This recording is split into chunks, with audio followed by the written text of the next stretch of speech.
शाम का समय। अपने कमरे में माँ बिस्तर पर लेटी थी। आज उसके हाथ कांप रहे थे, चेहरा पीला पड़ चुका था। गीता उनके पास बैठकर उनका सिर दबा रही थी। माँ जी, आज आप बिल्कुल भी ठीक नहीं लग रही हैं। चलिए अस्पताल चलते हैं। नहीं, जरा सी थकान है। सीता से कहो तुलसी का काढ़ा बना दे। मैं बना लाती हूँ माँ जी, लेकिन मुझे लगता है अब देरी नहीं करनी चाहिए। तभी अमन कमरे में आता है। गीता ठीक कह रही है माँ, आपकी हालत ठीक नहीं है। मैं भैया को बुलाता हूँ। रवि भी बूढ़ी माँ के पास आ जाता है। क्या हुआ माँ को? रवि जी, अचानक से माँ के हाथ पैर ठंडे हो गए हैं और इन्हें सांस लेने में भी तकलीफ हो रही है। चलो देर मत करो, गाड़ी निकालो अमन, माँ को तुरंत अस्पताल ले चलते हैं। दोनों भाई माँ को लेकर अस्पताल पहुँचते हैं। अस्पताल का इमरजेंसी वार्ड। डॉक्टर माँ को स्ट्रेचर पर लेकर अंदर ले जाते हैं। दोनों भाई बाहर बेचैन खड़ी थी। गीता और सीता पास में चुपचाप बैठी थी। आप बहुत देर से लाए हैं।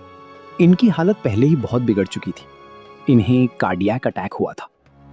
क्या मतलब डॉक्टर साहब?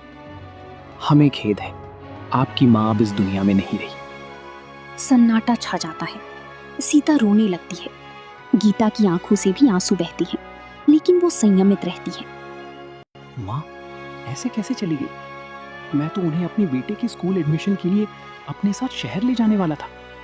माँ को कभी खुद की चिंता ही नहीं थी। वो हमेशा किसी और की चिंता में ही लगी रहती। इसके बाद दोनों भाई और गांव के कुछ बुजुर्ग मिलकर बूढ़ी माँ का अंतिम संस्कार कर देती हैं। शाम को कुएं पर गांव की औरतें आपस में बात कर रही थी। अरे तूने देखा, गीता तो उनके लिए सब कुछ करती थी, फिर भी बूढ़ी माँ ने सीता को सिर पर चढ़ा रखा था। जब भाग्य फूटे हो तो अपना भी पराया हो जाता है। अब ये सच आज तक किसी से छुपा है? घर पर अमन और गीता आपस में बातें कर रही थी। गीता, तुमने माँ को आखिरी समय तक नहीं छोड़ा।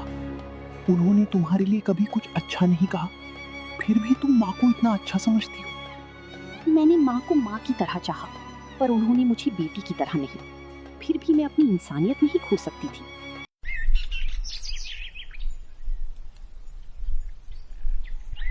एक महीने बाद आंगन में दोनों भाई बैठकर माँ की जमीन जायदाद के कागज ढूंढ रहे थे। तभी एक पुरानी लोहे की पेटी से माँ की संपत्ति से जुड़े दस्तावेज निकाले गए।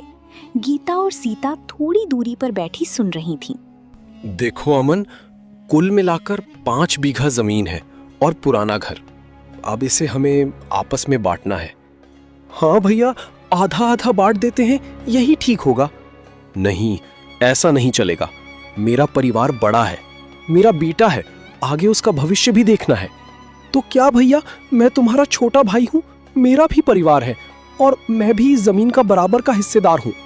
सुन, मां मरने से कुछ दिन पहले मुझसे बोली थी कि अमन की कोई संतान नहीं है, तेरे जिम्मे ही सब कुछ रहेगा, इसीलिए तुझे सिर्फ 20% हिस्सा मिलेगा। भैया, मां ने मुझसे ऐसा कुछ नहीं कहा और ना ही उन्होंने कुछ लिखकर छोड़ा है।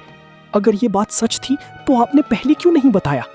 मां को लिखना नहीं आता था, लेकिन उन्होंने मुंह ज़बानी कहा था। अब तू माने या ना माने, मुझे तो 80% हिस्सा चाहिए। इतना सुन गीता और अमन अपने कमरे में चले जाते हैं।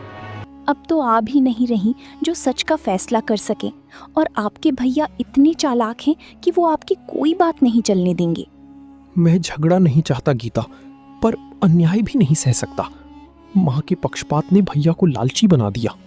अमन, अब फैसला तुम ही करना होगा। अन्याय सहने वाला भी उतना ही दोषी होता है जितना कि करने वाला। उधर सीता और रवि खुशी से आपस में बातें कर रहे थे।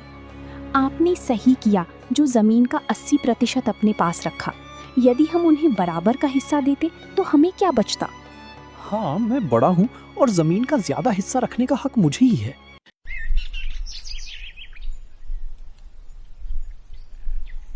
सुबह का समय। अमन और गीता अपने 20% हिस्से की छोटी सी जमीन पर खड़े थे। दोनों के हाथों में पीठ की थैली थी। सामने की ओर रवि का बड़ा खेत फैला हुआ था।